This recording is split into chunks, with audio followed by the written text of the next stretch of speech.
হরে কৃষ্ণ। বিজয়া একাদশী ব্রত 2025 সালে কবে পালন করতে হবে? 23শে ফেব্রুয়ারি রবিবার নাকি 24শে ফেব্রুয়ারি সোমবার? এবং এই ব্রতের দিনে কি কি খাবার খাওয়া যাবে, কি কি খাওয়া উচিত নয়? শাস্ত্রে এই বিজয়া একাদশী ব্রতের বিশেষ মাহাত্ম্য কথা বর্ণনা করা হয়েছে। আমাদের সকলেরই আজকের এই গুরুত্বপূর্ণ তথ্যগুলো জানা প্রয়োজন। পাশাপাশি আমরা একাদশী ব্রত করে পরের দিনে পালন করি, কিন্তু যে পারণ মন্ত্র রয়েছে সেই মন্ত্রও জানি না। তো আমাদের সকলেরই আজকের এই গুরুত্বপূর্ণ তথ্যগুলো জানা প্রয়োজন।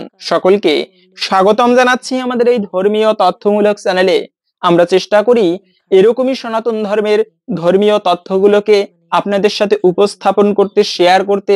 তাই আসুন আগামী কিছুক্ষণ সময় একসঙ্গে ধৈর্য ধরে আজকের এই গুরুত্বপূর্ণ তথ্যগুলো জেনে নেই। আশা করছি আজকের এই তথ্যগুলো আপনাকে অবশ্যই সমৃদ্ধ করবে। ভালো লেগে থাকলে অবশ্যই একটা লাইক করে কমেন্টে জয় শ্রীকৃষ্ণ ভগবানের জয় অথবা আপনার ইষ্ট দেবতার নামটি একবার হলেও লিখে যাবার অনুরোধ জানাচ্ছি। দেখেন, যত প্রকার ব্রত রয়েছে, শিব ব্রত, দুর্গা ব্রত, কালিকা ব্রত, বৃহস্পতিবারে মা লক্ষ্মীর ব্রত রয়েছে, কিন্তু সব থেকে শ্রেষ্ঠ ব্রত হচ্ছে একাদশী ব্রত, যার উপরে কোনো ব্রত নেই। যে কাত্যায়নী ব্রত পালন করে গোপিকারা ভগবানকে কৃষ্ণকে স্বামী রূপে পেয়েছিল। এমনকি দামোদর মাসে ব্রত রয়েছে, এরকম অনেক প্রকার ব্রত রয়েছে, কিন্তু একাদশী ব্রত হচ্ছে সর্বশ্রেষ্ঠা। কেননা এই একাদশী হচ্ছে ভগবানের অত্যন্ত প্রিয় দিন। যেমন বৃহস্পতিবার মা লক্ষ্মীর খুবই প্রিয় দিন, সোমবার প্রভু শিবের দিন, ঠিক তেমনি একাদশীর দিনটি যে বারই হোক না কেন, এটি হচ্ছে ভগবান বিষ্ণুর অত্যন্ত প্রিয় দিন একাদশী ব্রত। যে ভক্ত একাদশীতে ভক্তি সহকারে উপবাস করে লক্ষ্মী নারায়ণের পুজো করতে পারে, তার জীবন থেকে সমস্ত অমঙ্গল দূরীভূত হয় এবং ভগবান তার প্রতি অত্যন্ত প্রসন্ন হয়। আর ভগবান যদি কারো প্রতি প্রসন্ন হয়, তার জীবনে কোনো অমঙ্গল থাকে না, সকল অশুভ কেটে যায়। তাই ভগবানকে প্রসন্ন করা জীবনে এটি চরম সাধনার সিদ্ধি লাভ বলা হয়েছে। সেই ভগবান প্রসন্ন হয় যে ব্যক্তি একাদশী ব্রতে উপবাস করে লক্ষ্মী নারায়ণের পুজো করতে পারে। বিশেষ করে বছরে 24টি একাদশী ব্রতের মধ্যে একটা শ্রেষ্ঠ ব্রত হচ্ছে এই বিজয়া একাদশী ব্রত। এই ব্রতটি পালন করলে আমরা কি ফল লাভ করতে পারি? প্রথমত হচ্ছে, যারা এই ব্রতটি পালন করবে তারা বিজয় প্রাপ্ত হবে। যে কোনো কার্যে গেলে সেই কার্যে জয়লাভ করবে। এজন্য বলা আছে, যে কোনো কাজে বেরোনোর পূর্বে ভগবানের চরণে পুষ্প দিয়ে প্রণাম করে সেই কাজে যেন সিদ্ধি লাভ করতে পারি। যেমন নতুন লেখাপড়া শুরু করেছে, বিদ্যালয়ে যাচ্ছে, যাবার পূর্বে ভগবানের চরণে পুষ্প অর্পণ করে প্রার্থনা করতে হয়। কিন্তু যদি কোনো ব্যক্তি বিজয়া একাদশী ব্রত পালন করে কোনো কামনা বাসনা থাকে, ভগবানকে জানায়, সেই মনস্কামনা পূর্ণ হয়। তাই বিজয় প্রাপ্ত হয় যে কোনো কার্যে, এমনকি রাজার স্থানে পর্যন্ত সম্মান প্রাপ্ত করে। রাজস্থানে সম্মান, সকল কিছু লাভ হয়ে থাকে শুধুমাত্র এই ব্রতটি পালন করার ফলে। অনেকে পুত্র লাভ করে। যার যেরকম কামনা বাসনা, ইয়ম ইয়ম কামাইয়াতে কামহম তাম তাম প্রাপ্নতি সংশয়ম, সকল কিছু প্রাপ্ত করে, এতে কোনো সংশয় নেই। এতটা গুরুত্বপূর্ণ বলা হয়েছে এই বিজয়া একাদশী ব্রতকে। পাশাপাশি হচ্ছে এই ব্রতটি আরো গুরুত্বপূর্ণ, কেননা স্বয়ং রামচন্দ্র ভগবানের 10 অবতারের মধ্যে একজন অবতার হচ্ছে মর্যাদা পুরুষোত্তম বলা হয়েছে রামচন্দ্রকে। কৃষ্ণ লীলা কতটা আকর্ষণীয়, তার থেকে বেশি মাধুর্যপূর্ণ হচ্ছে আমার রামের লীলা। ভগবান রামচন্দ্র অদ্ভুত, তার লীলা, তার জীবনী অদ্ভুত। সেই ভগবান রামচন্দ্র পর্যন্ত মা সীতাকে উদ্ধার করার জন্য, লঙ্কাকে বিজয় করার জন্য এই একাদশী ব্রত পালন করেছিলেন। বিধায় এই একাদশী ব্রতের নাম হয়েছে বিজয়া একাদশী ব্রত। এই সকলেরই এই ব্রতটি একান্ত ভক্তি সহকারে পালন করা উচিত। এই সুন্দর কাহিনীটি পাওয়া যায় শাস্ত্রে।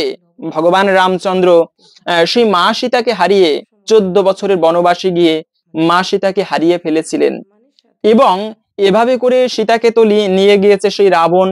তো ভগবান রাম এবং লক্ষ্মণ তারা সেই পশ্চিম দিক থেকে পূর্ব দিকে কিষ্কিন্ধা পর্বতের দিকে যাচ্ছিল, সীতা সীতা ডাকতে ডাকতে।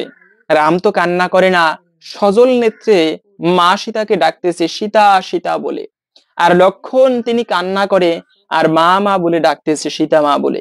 কেননা লক্ষ্মণ যখন রামচন্দ্রের সাথে বনবাসে আসতেছিল, তখন মা সুমিত্রাকে প্রণাম করতেছিল, মা আমি দাদার সাথে 14 বছরের জন্য বনবাসে যাচ্ছি, তখন মা সুমিত্রা বলেছিল, লক্ষণ, রামম দশরথ জ্ঞানম মাতৃ জ্ঞানম সীতা বিপিন ও যোদ্ধা জ্ঞানম গর্ধপুত্র যথা তথা। হে পুত্র, তুমি যেখানে যাবে রামকে দশরথের জ্ঞান করবে। পিতাকে যেরকম শ্রদ্ধা করো, ভক্তি করো, সম্মান করো, ঠিক তেমনি সম্মান করবে এই রামচন্দ্রকে। এবং মাতৃজ্ঞানম সীতা, সীতাকে মায়ের মতো সম্মান করবে। আমাকে যতটা শ্রদ্ধা করো ঠিক ততটাই শ্রদ্ধা করবে এই তোমার সীতা মাকে। এবং যে বনে যাবে সেটাকে অযোধ্যা মনে করে সেখানে আপন মনে বাস করবে আনন্দের সাথে। তাই সেই লক্ষণের মা হয়, তিনি মা মা বলে ডাকতে ডাকতে, ক্রন্দন করতে করতে সেই পূর্ব দিক থেকে, মানে পশ্চিম দিক থেকে পূর্ব দিকে যাচ্ছিল। দূর থেকে যদি কোনো ব্যক্তি দর্শন করতো রাম লক্ষণ দুটি ভাইকে, মনে হতো যেন চন্দ্র সূর্য মহাপ্রতাপী দুই পুত্র, পশ্চিম দিকে তো সূর্যদেব হেলে পড়েছে, আবার দুটি সূর্য উঠে আসতেছে, এমন প্রতাপী মনে হচ্ছে। দূর থেকে দেখলে মনে হয় এরা মুনিপুত্র, কেন মুনির মতো সেই বস্ত্র পরিধান করেছে, বনবাসীর মতো বস্ত্র। কিন্তু কাছে গেলে মহা তেজস্বী দুই পুত্র, দেখলেই ভক্তি চলে আসে, এমন অদ্ভুত দর্শনধারী রামচন্দ্র এবং লক্ষণ ছিল। তো যাবার সময়ে যাচ্ছিল তো রামচন্দ্র একটা তীর রেখে বনের মধ্যে, রামচন্দ্র চতুর্দিকে তাকাচ্ছে আর সীতা সীতা ডাকতে লাগলো। তো ওখানে তীরটাকে রেখে রামচন্দ্র গালে হাত দিয়ে সজল নেত্রে মানে অশ্রুধারা বিসর্জন করছে আর সীতা সীতা ডাকছে। হঠাৎ লক্ষণ খেয়াল করলো দাদা তো কান্না করছে, মাটি থেকে চোখের জলের ধারা বইবে, কিন্তু মৃত্তিকা থেকে কেন যেন রক্তধারা বহমান হচ্ছে। দাদাকে প্রশ্ন করলো, দাদা তুমি তো কান্না করছো, কিন্তু মাটি থেকে কেন যেন রক্তধারা বইছে, কেন দাদা? রামচন্দ্র সেই দুঃখের মধ্যেও খেয়াল করলো মাটি থেকে সত্যি তো রক্তের ধারা বইছে। ভালো করে খেয়াল করলো তিনি যে তীরটাকে রেখেছে সেই তীরের মাথায় একটা ব্যাঙ বিদ্ধ হয়ে সে কান্না করল, মানে সে তার ক্ষত স্থান থেকে রক্ত বেরোচ্ছে আর সেই রক্তের ধারা বইছে। ব্যাঙকে প্রশ্ন করলো, এই ব্যাঙ, তোমাকে যখন সর্প ধরে কষ্ট দেয় তখন তুমি চিৎকার করতে থাকো, আজকে আমার তীরের ডগায় বিদ্ধ হয়ে তোমার শরীর থেকে ক্ষত বের হয়ে রক্ত ধারা বইছে, তাতে তুমি চিৎকার করলে না কেন ব্যাঙ? তখন ব্যাঙ বলতে লাগলো যে প্রভু, যখন আমাকে সর্প ধরে কষ্ট দেয় তখন আমি চিৎকার করে পরম মালিকের নিকট জানাই, হে প্রভু, আজকে বিনা কারণে একটা সাপ আমাকে কষ্ট দিচ্ছে, তো তুমি এর শেষের দিনে বিচারটা একটুকু করে দিও। কিন্তু দেখো প্রভু, আজকে যে প্রভুর কাছে বিচার দিতাম সেই প্রভুই আমাকে কষ্ট দিচ্ছে, আমি কার কাছে বিচার দিব? তখন রামচন্দ্র ভগবান সেই দুঃখের মধ্যেও ব্যাঙের প্রতি অত্যন্ত প্রসন্ন হয়ে ব্যাঙকে আশীর্বাদ করেছিল। সেই ব্যাঙও সাধারণ কোনো ব্যাঙ ছিল না, তিনি ছিল পূর্বজন্মের একজন মহামুনি। মহামুনির শিষ্য হচ্ছে কর্ণব মুনি, গুরু ছিল বিশ্বা বসু, তার শিষ্য ছিল সেই কর্ণব মুনি। তো সেই গুরু শিষ্যকে রামচন্দ্র আশীর্বাদ করেছিল, তোমরা আজকে থেকে আমার চরণে নূপুর হয়ে বিরাজ করবে। সেই থেকে ভগবানের চরণে নূপুর পরানো হয় এবং ওই নূপুরই হচ্ছে দুই গুরু শিষ্য, তারা নূপুর হয়ে আজও পর্যন্ত ভগবানের চরণে শোভা বর্ধন করতেছে। এবং ওভাবে ব্যাঙকে আশীর্বাদ করে রামচন্দ্র ভগবান কিষ্কিন্ধা পর্বতে যাচ্ছিল সুগ্রীবের সাথে দেখা করতে। কেন? রামচন্দ্র ভগবান একটা বার্তা পেয়েছিল জটায়ুরের কাছ থেকে। জটায়ুর মানে হেঁটে হেঁটে পশ্চিম দিকে আসতেছিল সীতার খোঁজ করতে করতে। এমন সময় তারা জটায়ুরকে দেখতে পেল, একটা পাখি রাম রাম বলে ডাকছে। হ্যাঁ, মানে প্রচন্ড, সে ব্যক্তি প্রাণ বিসর্জন করবে এমন সময় জটায়ুর সেই পাখিটি সীতা দেবীকে রক্ষা করার চেষ্টা করেছিল, সে সীতার খোঁজ জানে, সে রাম বলে ডাকতেছে। রাম যখন শুনতে পেল কাছে গেল, গিয়ে তখন জটায়ুর রামের সীতা দেবীর খোঁজ দিল এবং বলে দিল এই দিকে রাবণ তাকে নিয়ে গিয়েছে, তো তুমি সুগ্রীবের কাছে যাও, প্রভু সে তোমার সাথে দেখা করবে। এবং জটায়ুরের ছিল চরম ভাগ্য, সেখানে জটায়ুর রাম নিজে সেই জটায়ুরের সৎকার্য করেছিল, বৈকুণ্ঠে চলে গিয়েছে জটায়ুর। এরপরে সেখান থেকে কিষ্কিন্ধা পর্বতের দিকে সুগ্রীবের কাছে গেল। সুগ্রীবের কাছে যাওয়ার আগেও সুগ্রীব বুঝেছিল, যে ভুল বুঝতে পেরেছিল প্রথমে, যে হয়তোবা তার দাদা বালি পাঠিয়েছে আমাদেরকে মারার জন্য। তো প্রথমে পরম বলশালী হনুমান ছিল, বিশাল বলশালী, পাশাপাশি হনুমান মহাজ্ঞানী ছিল। হনুমানকে পাঠালো যে হনুমান তুমি যাও, এরা কি আমাদের সাথে শত্রুতা করতে এসেছে নাকি বন্ধুত্ব করতে এসেছে, তুমি জেনে নাও আগে, তুমি মহাজ্ঞানী, তুমি এটি জানতে পারবে। তো হনুমান তো আবার পরম রাম ভক্ত, কিন্তু হনুমানও চিনতে পারেনি আজকে আমার রামচন্দ্র আমার সম্মুখে এসেছে। তো রামচন্দ্র ভগবান তখন যাচ্ছিল হনুমান ছদ্মবেশ ধরে বিভিন্ন প্রশ্ন করতে লাগলো, তোমরা কে, কোথা থেকে এসেছো, তোমাদের নাম কি। যখন হনুমান অনেক প্রশ্ন করার পরে জানতে পারলো এই দুই পুত্র হচ্ছে দশরথ নন্দন, জ্যেষ্ঠ পুত্র রাম, ছোট ভাই লক্ষণ, সাথে সাথে হনুমান নেত্র বন্ধ করে প্রণাম করলো এবং চোখ থেকে অশ্রু ধারা বইছে, আনন্দের অশ্রু। একটা প্রশ্ন করলো রামকে যে, প্রভু, আমি না হয় আমার ইষ্টদেবকে চিনতে ভুল করেছি, কিন্তু তুমি কিভাবে তোমার ভক্তকে চিনতে ভুল করলে? তখন রামচন্দ্র বলছিল, হনুমান, তোমাকে চিনতে ভুল করিনি। এভাবে করে সেখানেই হনুমান এবং রামের সাথে মিলন হয়েছিল। এভাবে সুগ্রীবকে নিয়ে সেই অযোধ্যায় যাওয়ার আগে, মানে অযোধ্যায় বলতে সেই লঙ্কাপুরীতে যাওয়ার আগে যে বিশাল নদী রয়েছে, সেই নদীর এপারে বসে কিভাবে এত বড় সমুদ্র, ভগবান চাইলে সব পারে, কিন্তু তথাপিও তার লীলা। তো তখন লক্ষণকে বলল, লক্ষণ, এই সমুদ্র কি করে পার হতে পারে, তুমি কি বলতে পারবে? লক্ষণ বলল, দাদা, আমিও বলতে পারবো না, একটা কাজ করো, পাশেই একটা মুনির আশ্রম রয়েছে, সেই মুনির কাছে যাওয়া যাক, তিনি কোনো উপায় বলবে। তখন সেই মুনি বলেছিল যে, তোমরা বিজয়া একাদশী ব্রত পালন করো, এই ব্রত সমস্ত মনের বাসনা পূরণ করে তোমরা লঙ্কাকে জয় করতে পারবে, এই একাদশী দেবীর পূর্ণ প্রভাবে, ব্রত প্রভাবে। তো তখন ভগবান রামচন্দ্র সহ সমস্ত সৈন্য, সুগ্রীবাদী, এমনকি লক্ষণ পর্যন্ত সেই ব্রত ভক্তির সহিত পালন করেছিল। তো এভাবেই মূলত এই ব্রত ভগবান পর্যন্ত পালন করেছিল। এজন্য বছরে অন্যান্য একাদশী ব্রতের থেকে একটা শ্রেষ্ঠ ব্রত হচ্ছে এই বিজয়া একাদশী ব্রত। আমাদের সকলেরই এই ব্রতটি একান্ত ভক্তির সহিত পালন করা উচিত। আমরা প্রথমত জেনে নিচ্ছি, এই যে ব্রত করতে হয়, অনেকে যদিও আমরা জানি তারপরেও জেনে নিচ্ছি, মানে রাখবে ব্রতের নিয়ম, আগের দিনে সর্বদাই যে কোনো ব্রতের ক্ষেত্রে সংযম পালন করতে হয়। নিরামিষ খাবার গ্রহণ করবে, অপশব্দ প্রয়োগ করতে নেই, খারাপ ভাষা প্রয়োগ করতে নেই, গালিগালাজ, ঝগড়া আদি করতে নেই, এমনকি মিথ্যা কথা পর্যন্ত বলা উচিত নয়, বাক্যকে সংযম করা উচিত। এভাবে করে আগের দিনে রাত্র 11টার আগে খাবার খেয়ে দাঁত ব্রাশ করে নেওয়া উচিত। কেননা দাঁত ব্রাশ না করলে অনেকে আছে যে একাদশীর দিনে দাঁত ব্রাশ করতে গেলে সেই খাবার দাঁতের গোড়ায় আটকে থাকে, এবং সেই খাবার একাদশীর দিনে যদি পেটে যায়, এতেও কিন্তু ব্রতে দোষ লাগে, সম্পূর্ণ ব্রতের ফল লাভ করা যায় না। তাই একাদশীতে ব্রত করে অবশ্যই আগের দিনে দন্ত ধাবন করে নেবে। এবং একাদশীর দিনটা হচ্ছে মুখ্য বিষয়, এই দিনে প্রভাত কালটা অত্যন্ত গুরুত্বপূর্ণ। কেন একাদশী ব্রতের দিন শ্রেষ্ঠ? কেননা অন্যান্য দিনে ধর্ম কাজ করলে যে পুণ্যফল লাভ করা যায়, তার থেকে সহস্র গুণ বেশি পুণ্যফল প্রাপ্ত করা যায় এই একাদশী ব্রতে ভক্তির সহিত উপবাস করে ভগবান বিষ্ণুর পুজো করতে পারলে। এখন উপবাস করেছে না খেয়ে থাকাকেই আমরা প্রকৃত উপবাস বলে অনেকে মনে করে থাকি, কিন্তু প্রকৃত উপবাস হচ্ছে একটুকু না খেয়ে থাকা নয়। মানে না খেয়ে থাকলে একটা পুণ্য হয়, কিন্তু মূল উদ্দেশ্য হচ্ছে উপমানে নিকটে, বাস মানে বাস করা। এই দিন ভক্তদের সন্নিকটে বাস করা, ভক্তর সঙ্গে কাটানো, ভগবানের পুজোয় কাটানো, এটা হচ্ছে উপবাসের মূল নিয়ম।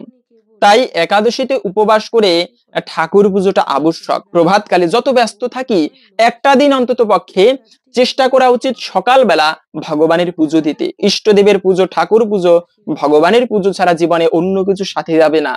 জীবনে এই যে মনুষ্যের জীবন, আমরা অনেকে ভাবি একটা চাকরি পেলে আমার জীবনে সাকসেস, আমি সফল হতে পেরেছি, চাকরি পরে একটা সন্তান হয়, একটা বিবাহ করতে হবে, তাহলে আমি সফল, জীবন সেটেল, সফল হয়েছে মানে বিবাহ করেছে, তারপর একটা সন্তান, সন্তানের বিবাহ দিলে আমি ব্যাস, আমি সেটেল, ভালোভাবে মরতে পারবো। এটাকে জীবনের প্রকৃত উদ্দেশ্য বলে না। আশায় শত শত আশা বিদ্ধ করে রয়েছে, কিন্তু এর থেকেও মূল বিষয় হচ্ছে কৃষ্ণ প্রাপ্তি, ভগবানকে লাভ। জীবনে যত ব্যস্ততা থাকুক, দিনের মধ্যে কিছুটা সময় ঠাকুর পূজার জন্য বরাদ্দ রাখা উচিত। সুখের জন্য তো অনেক কাটাতে পারবে, কিন্তু ওই সুখও একদিন তোমার সঙ্গে যাবে না। তাই সেই ভগবানের সেবাটাই তোমার সঙ্গে যাবে। মনে রাখবে, জীবনে সুখের ক্রেতা হচ্ছে সবাই, সবাই জীবনে সুখী হতে চায়, কিন্তু চাইলেও এই সুখের বিক্রেতা মাত্র একজন। সেই ব্যক্তি যদি তোমার কাছে সুখকে বিক্রি না করে, তবে কখনো সুখ পাওয়া যায় না, সুখী হওয়া যায় না। সেই বিক্রেতা হচ্ছে ভগবান।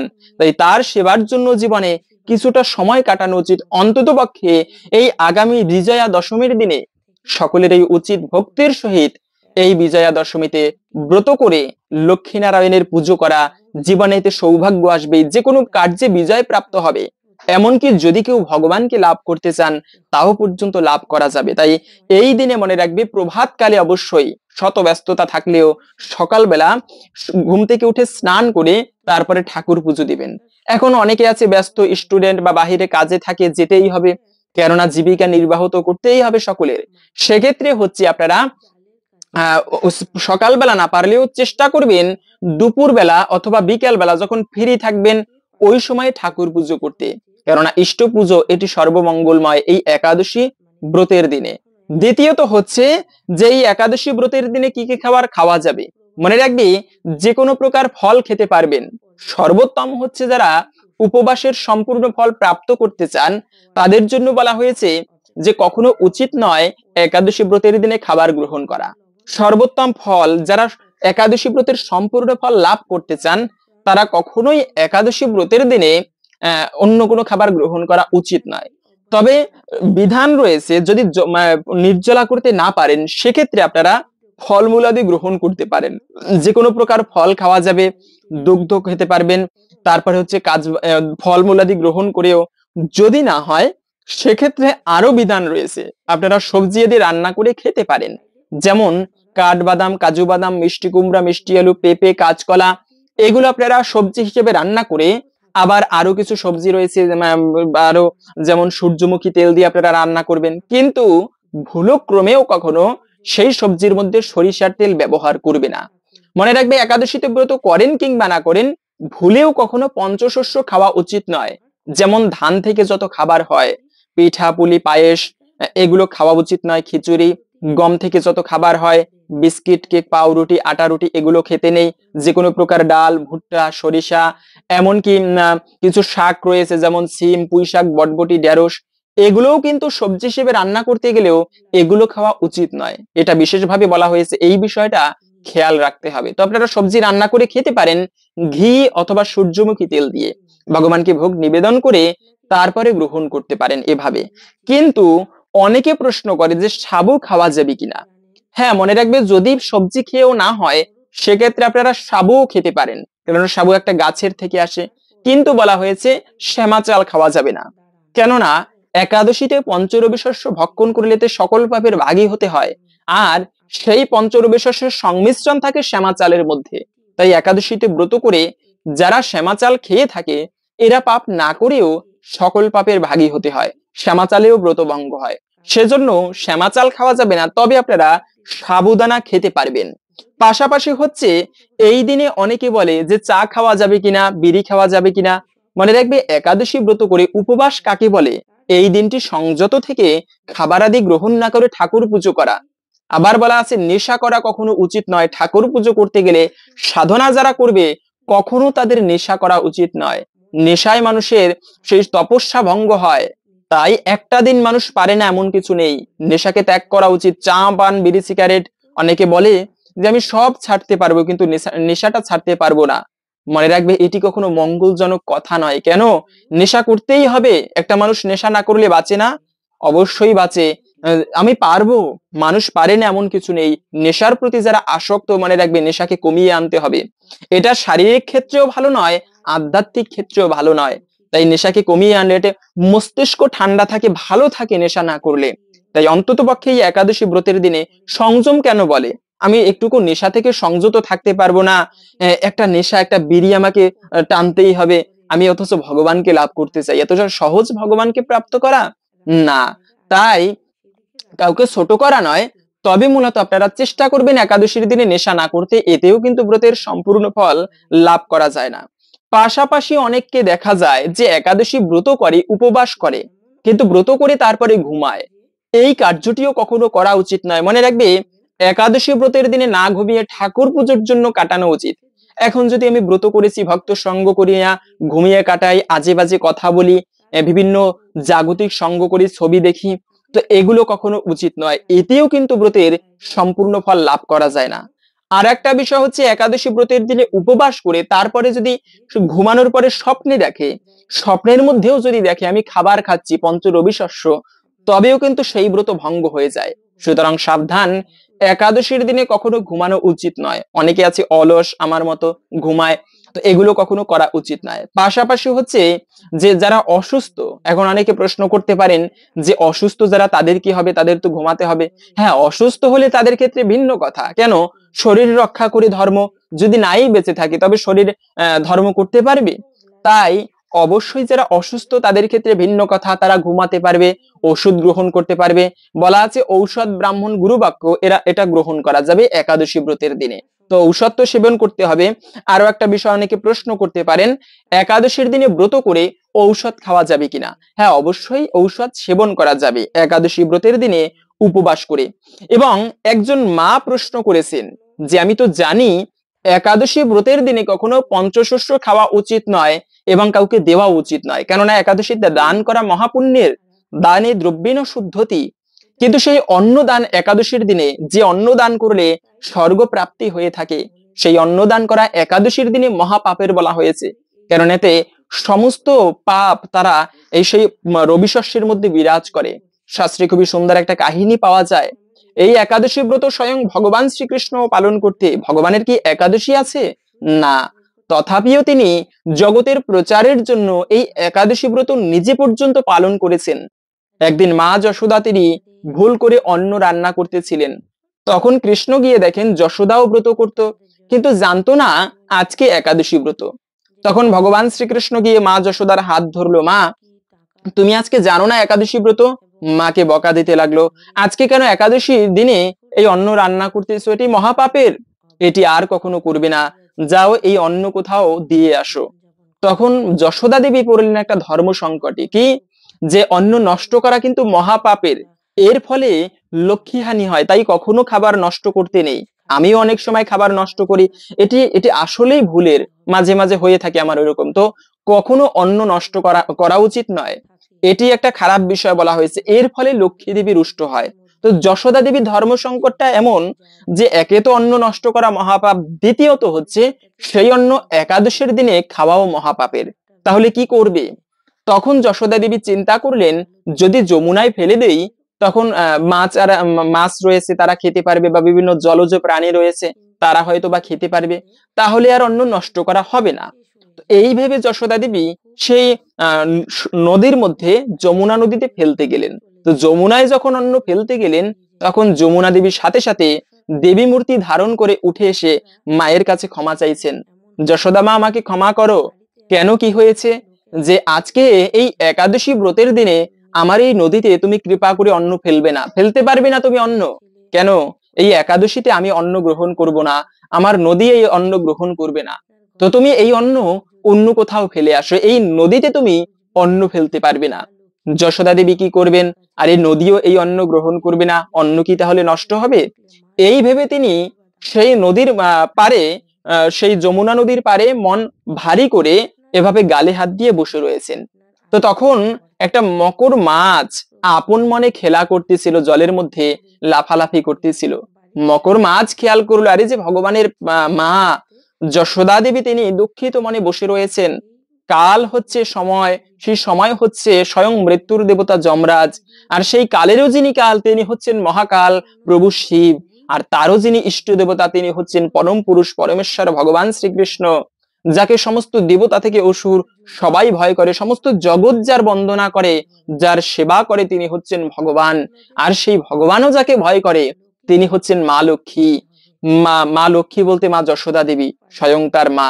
যশোদা দেবী কৃষ্ণ চুরি করে, ছোট্ট ননি চুরি করে ঘরের কোণে পলায়ন করেছে, মা যশোদা লাঠি নিয়ে তাড়া করেছে, কৃষ্ণ ভয় পেয়ে দৌড়াচ্ছে। কত লীলা ভগবান শ্রীকৃষ্ণের! সেই কৃষ্ণ মা যশোদাকে ভয় করে, ভালোবাসে, ভক্তকে এতটা পছন্দ করে, কিন্তু আজকে যশোদা দেবী কেমন যেন দুঃখিত মনে, ভারাক্রান্ত মনে নদীর পাড়ে বসে রয়েছেন। প্রশ্ন করলেন, মা তুমি কাঁদছো কেন, মানে দুঃখিত মনে বসে রয়েছে কেন? যশোদা বলল, মকর কি বলবো, আজকে একটা ধর্ম সংকটে পড়েছে। কি? এই যে অন্ন, এটা আমি কোথাও ফেলতে পারছি না, কেউ গ্রহণ করে না, যমুনা দেবীও গ্রহণ করছে না, আমি কি করব? তোমার কাছে কি কোনো উপায় জানা আছে? মকর মাছ দেখলেন এই একটা সুযোগ আমার ভগবানের কৃপা লাভ করার জন্য। মকর মাছ বললেন, মা আমি এই পাপ গ্রহণ করতে রাজি, আমি গ্রহণ করব, তুমি চিন্তা করো না। কিন্তু তোমার কৃষ্ণ যদি একটা কথা দেয়, কৃষ্ণ তো ভগবান আমি জানি, কৃষ্ণের যে বাঁশির সুর, সেই বাঁশি যদি আমি একবার স্পর্শ করতে পারতাম, আমার জন্ম জন্মান্তরের জীবন সফল হয়ে যেত, ধন্য হতো। এই পাপ গ্রহণ করেও যদি কৃষ্ণ তার বাঁশির মাথায় আমাকে স্থান দেয়, তবে আমার জীবনটা ধন্য হবে। এই কথা যদি তোমার কৃষ্ণ দিতে পারে যে আমি এই পাপ গ্রহণ করব, কিন্তু তার বাঁশির মাথায় আমাকে স্থান দিতে হবে, তাহলে আমি এই পাপ গ্রহণ করে নরকেও যেতে রাজি। তো কৃষ্ণের কাছে গিয়ে যশোদা বলল, মা বলল যে এমন মকর মাছ বলেছে। কৃষ্ণ ভগবান খুশি হয়ে মকর মাছকে বলল তথাস্তু। মকর মাছ সেই অন্ন গ্রহণ করেছে এবং ভগবান শ্রীকৃষ্ণের বাঁশির মাথায় স্থান পেয়েছে। যে বাঁশি, ভগবান শ্রীকৃষ্ণের তিনটি বাঁশি, একটা হচ্ছে মুরারি, আর একটা হচ্ছে বংশী, আর একটা বেনু।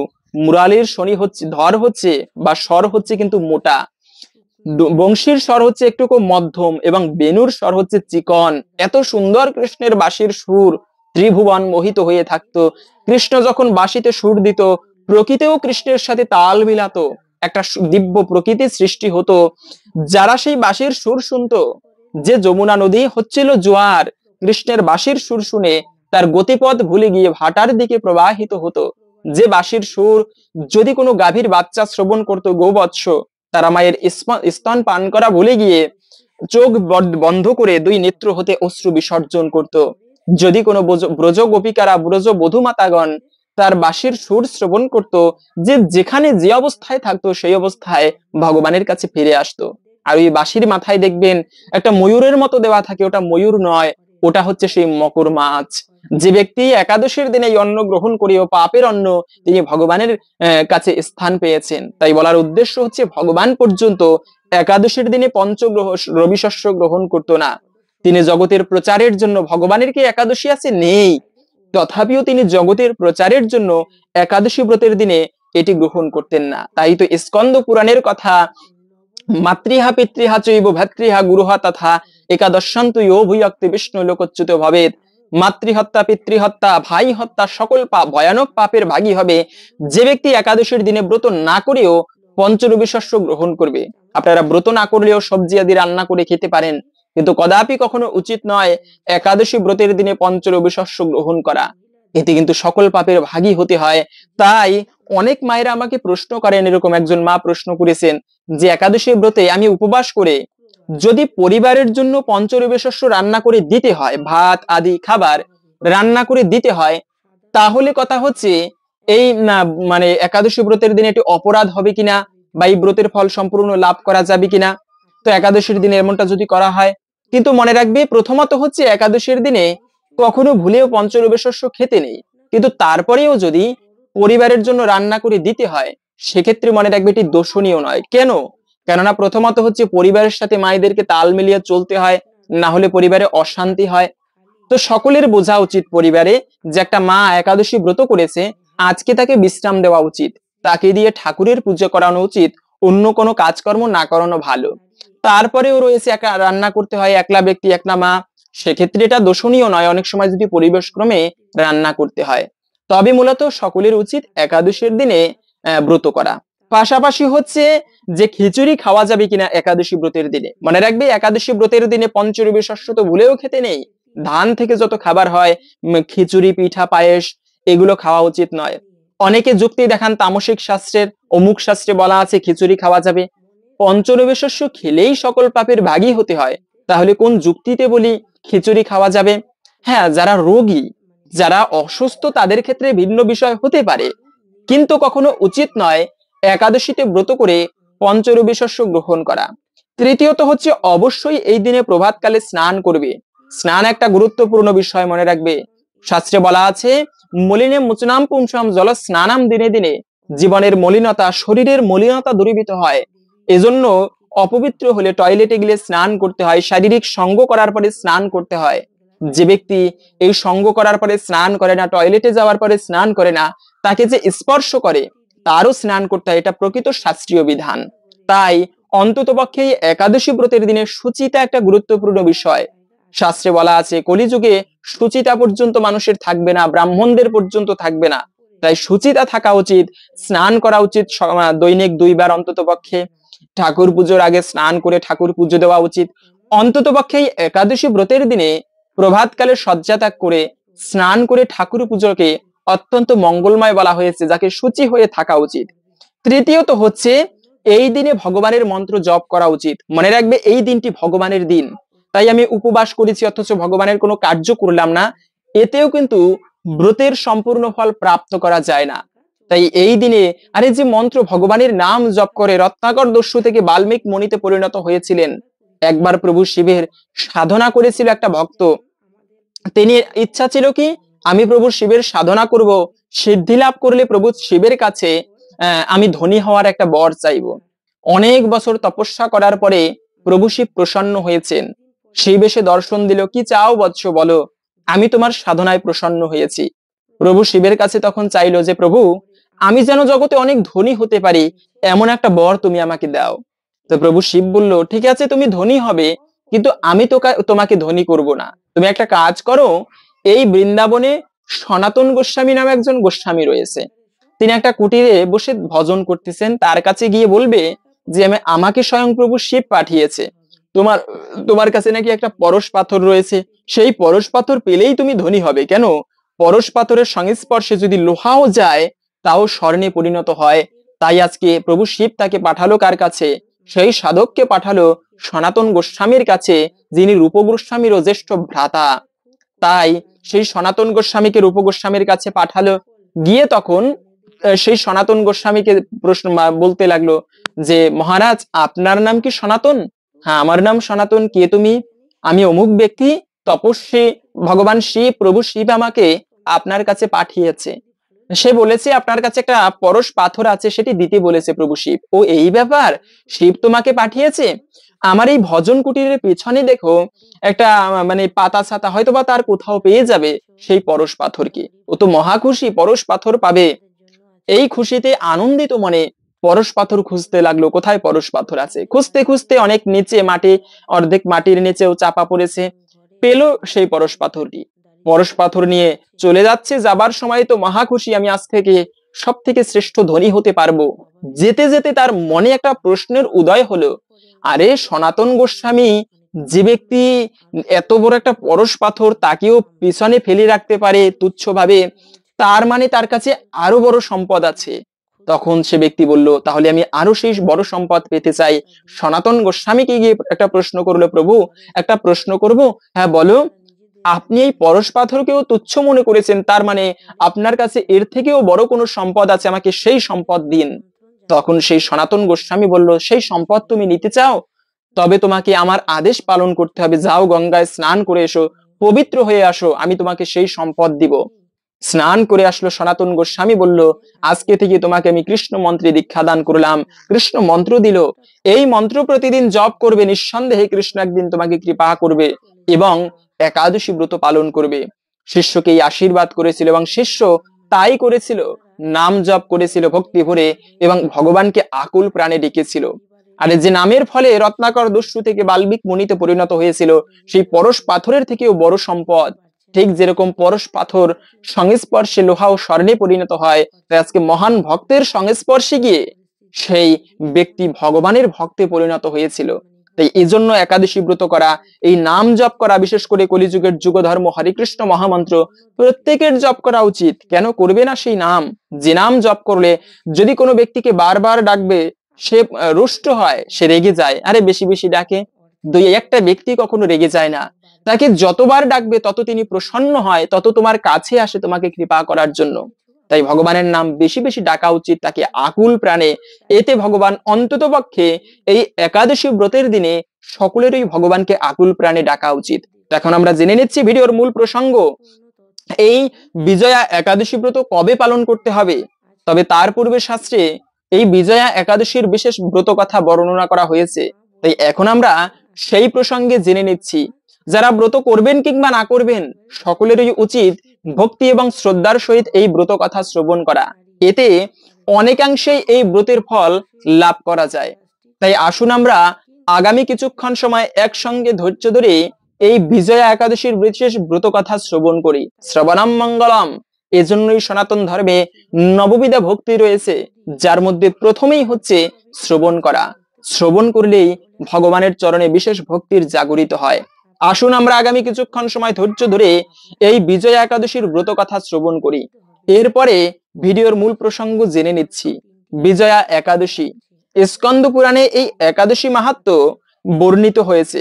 মহারাজ যুধিষ্ঠির শ্রীকৃষ্ণকে বললেন, হে বাসুদেব, ফাল্গুন মাসের কৃষ্ণপক্ষের একাদশীর মাহাত্ম্য অনুগ্রহ করে আমাকে বলুন। শ্রীকৃষ্ণ বললেন, হে যুধিষ্ঠির, এই একাদশী বিজয়া নামে পরিচিতা। এই একাদশী সম্পর্কে এক সময় দেবর্ষি নারদ স্বয়ম্ভূ ব্রহ্মাকে জিজ্ঞাসা করেছিলেন। তিনি এই প্রসঙ্গে যা বলেছিলেন তা আমি এখন তোমাকে বলছি। এই পবিত্র পাপ বিনাশক ব্রত মানুষকে জয় দান করে বলে বিজয়া নামে প্রসিদ্ধা। পুরাকালের শ্রীরামচন্দ্র 14 বছরের জন্য বনবাসে গিয়েছিলেন। সীতা ও লক্ষণের সঙ্গে তিনি পঞ্চবটী বনে বাস করতেন। এই সময়ে লঙ্কাপতি রাবণ দেবী সীতাকে হরণ করে সীতার অনুসন্ধানে রামচন্দ্র চতুর্দিক ভ্রমণ করতে থাকেন। তখন মৃতপ্রায় জটায়ুরের সাথে তাদের সাক্ষাৎ হয়। জটায়ুর রাবণের সীতাহরণের সমস্ত বৃত্তান্ত রামচন্দ্রকে জানিয়ে মৃত্যুবরণ করে। এরপর সীতা উদ্ধারের জন্য বানররাজ সুগ্রীবের সাথে তিনি বন্ধুত্ব স্থাপন করেন। ভগবান রামচন্দ্রের কৃপায় হনুমান লঙ্কায় গমন করেন। সেখানে অশোক বনে মা সীতা দেবীকে দর্শন করে শ্রী রামচন্দ্র প্রদত্ত অঙ্গুরীয় মানে আংটি তাকে অর্পণ করেন। ফিরে এসে শ্রী রামচন্দ্রের কাছে লঙ্কার সমস্ত ঘটনার কথা ব্যক্ত করেন। হনুমানের কথা শুনে ভগবান শ্রী রামচন্দ্র সুগ্রীবের পরামর্শে সমুদ্র তীরে যান। সেই দুস্তর সমুদ্র দেখে তিনি লক্ষণকে বলেন, হে লক্ষণ, কিভাবে এই অগাধ সমুদ্র পার হওয়া যায় তার কোনো উপায় খুঁজে পাচ্ছি না। উত্তরে লক্ষণ বলেন, হে পুরুষোত্তম, সর্বজ্ঞাতা আদিদেব আপনি, আপনাকে আমি কি উপদেশ দেব বলুন। তবে বগদালব্য নামে এক ঋষি এই দ্বীপে বাস করেন। এখান থেকে 4 মাইল দূরে তার আশ্রম। হে রঘুপতি, আপনি সেই প্রাচীন ঋষি শ্রেষ্ঠকে এর উপায় সম্পর্কে জিজ্ঞাসা করুন। লক্ষণের মনোরম কথা শুনে তারা সেই মহামুনির আশ্রমে উপনীত হলেন। ভগবান রামচন্দ্র ভক্তরাজ সেই মুনিকে প্রণাম করলেন। মুনিবর রামচন্দ্রকে পুরাণ পুরুষ বলে জানতে পারলেন। আনন্দ ভরে জিজ্ঞাসা করলেন, হে রামচন্দ্র ভগবান, কি কারণে আপনি আমার কাছে এসেছেন তা কৃপা করে বলুন। শ্রী রামচন্দ্র বললেন, হে মুনিবর, আপনার কৃপায় সৈন্যসহ আমি এই সমুদ্র তীরে উপস্থিত হয়েছি। রাক্ষস রাজের লঙ্কা বিজয় করাই আমার প্রধান উদ্দেশ্য। যাতে এই ভয়ঙ্কর সমুদ্র উত্তীর্ণ হতে পারি তার উপায় জানবার জন্য আমরা আপনার কৃপা প্রার্থনা করছি। মুনিবর প্রসন্ন চিত্তে পদ্মলোচন ভগবান শ্রী রামচন্দ্রকে বললেন, হে রাম, আপনার অভীষ্ট সিদ্ধির জন্য যে শ্রেষ্ঠ ব্রত করণীয় আমি তা বলছি।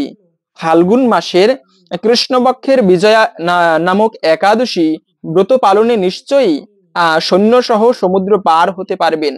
এই ব্রতের বিধি শ্রবণ করুন।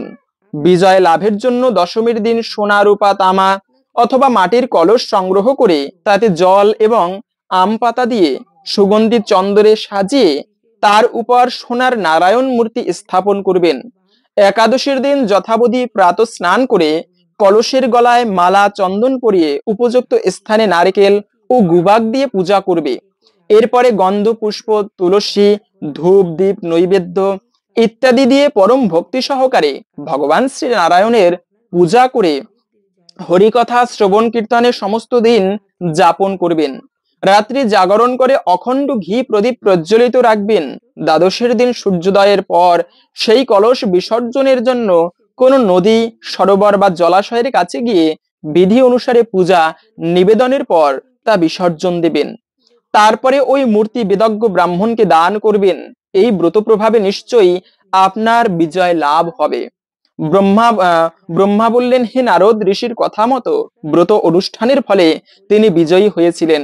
সীতা প্রাপ্তি, লঙ্কা জয়, রাবণ রাজের মাধ্যমে শ্রী রামচন্দ্র অতুল কীর্তি লাভ, রাবণ বধের মাধ্যমে ভগবান শ্রী রামচন্দ্র অতুল কীর্তি লাভ করেছিলেন। তাই যথাবিধি যে মানুষ এই ব্রত পালন করবেন তাদের এ জগতে যশ লাভ এবং পর জগতে অক্ষয় সুখ প্রাপ্তি হবে, এটি সুনিশ্চিত। হে যুধিষ্ঠির, এই কারণে এই বিজয়া একাদশী ব্রত অবশ্য পালন করা কর্তব্য। এই ব্রত কথা যারা শ্রবণ অথবা কীর্তন করেন তাদের শ্রবণ মাত্রেই বাজপেয়ী যজ্ঞের ফল প্রাপ্ত হয়ে থাকে। আশা করি বুঝতে পেরেছেন এই বিজয়া একাদশী ব্রত পালন করলে আমরা কি ফল লাভ করতে পারি। সেজন্য সকলেরই উচিত এই ব্রতটি ভক্তি সহকারে পালন করা এবং সকলের মাঝে ছড়িয়ে দিবেন, যেন আমরা সবাই এই একাদশী ব্রত প্রসঙ্গে জানতে পারি। কিন্তু এই একাদশী কবে পালন করতে হবে? একাদশী শুরু হচ্ছে মূলত আগামী 23শে ফেব্রুয়ারি রবিবার সকাল 10:29 থেকে থাকবে মূলত 24শে ফেব্রুয়ারি সোমবার সকাল 10:43 পর্যন্ত। সেজন্য উদয়া তিথি মেনে আমাদের স্মার্ত মতে এবং গোস্বামী মতে একই দিনে 24শে ফেব্রুয়ারি সোমবার এই ব্রত পালন করতে হবে। 24শে ফেব্রুয়ারি সোমবার তো এই ব্রত পালন করবে, কিন্তু পালন একটা গুরুত্বপূর্ণ বিষয়। যত ভালোভাবে নির্জলাও যদি ব্রত করি কিন্তু সঠিক সময়ের মধ্যে পালন করা না হয়, তবে কিন্তু ব্রতের সম্পূর্ণ ফল লাভ করা যায় না। তাই ব্রত করে অবশ্যই সঠিক সময়ের মধ্যে পালন করতে হয়। পালন করতে হবে পরের দিন 25শে ফেব্রুয়ারি মঙ্গলবার সকাল 6:23 থেকে সকাল 10:15 পর্যন্ত। এই সময়টুকুর মধ্যে ভগবানের পঞ্চরবিশস্য প্রসাদ দিয়ে ভগবানকে ভোগ নিবেদন করে সেই প্রসাদ গ্রহণ করে পারণের যে মন্ত্র রয়েছে সেই পারণ মন্ত্র উচ্চারণ করে ভগবানের কাছে প্রার্থনা করে তারপরে ব্রত ভঙ্গ করতে হয়। অনেকে প্রশ্ন করেন পারণটা মূলত কি? যখন ব্রত ভঙ্গ করা হয় ওই বিষয়টাকেই পারণ বলে। তো পারণের সময় যে মন্ত্র রয়েছে সেই মন্ত্র এখন জেনে নিচ্ছি। মন্ত্রটি হচ্ছে একাদশাম নিরাহার ব্রত নানে নকি সবা প্রসিদ সুমুখনাথ জ্ঞানদৃষ্টি প্রদভব। এই মন্ত্র উচ্চারণ করে, মন্ত্র না জানলে আপনারা ভগবানের নাম জপ করে ভগবানকে স্মরণ করে, হে প্রভু এই যে একাদশী ব্রত পালন করেছি, যদি কোনো ভুল ত্রুটি হয়ে থাকে ক্ষমা করে তুমি আমার প্রতি প্রসন্ন হও, কৃপা করো। এভাবে করে ভগবানের কাছে প্রার্থনা করে তারপরে ব্রত ভঙ্গ করতে হয়। হরে কৃষ্ণ। আশা করছি আজকের এই গুরুত্বপূর্ণ তথ্যগুলো জেনে আপনি একটুকু হলেও সমৃদ্ধ হয়েছেন। ভালো লেগে থাকলে অবশ্যই একটা লাইক করে কমেন্টে আপনার ইষ্ট দেবতার নামটি অথবা জয় শ্রীকৃষ্ণ ভগবানের জয় একবার হলেও লিখে যাবার অনুরোধ জানাচ্ছি। ভগবান শ্রীকৃষ্ণের কৃপায় সকলের জীবনে মঙ্গল